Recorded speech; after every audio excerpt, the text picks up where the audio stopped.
Трибуна болельщиков Салавата Юлаева вошла в энциклопедию необычной скульптуры России. Эта бронзовая скульптура появилась в столице Башкортостана в 2013 году. Мы с ней практически ровесники.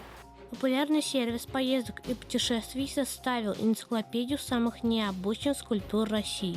В нее вошли объекты из всех 85 регионов страны, принявшие участие во всероссийском конкурсе. Эта бронзовая скульптура посвящена болельщику хоккейной команды Салават Юлаев, которая изображает хоккейное кресло с фанатской атрибутикой, шарф, надписью «Чемпион», бейсболку и знамя, а также барабан из прикрещенных хоккейных клюшек и шайбы.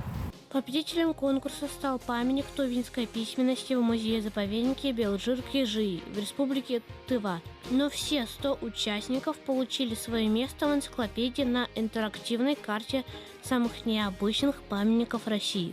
Гости республики, которые будут планировать прогулки по Уфе, будут в первую очередь видеть наш легендарный арт-объект.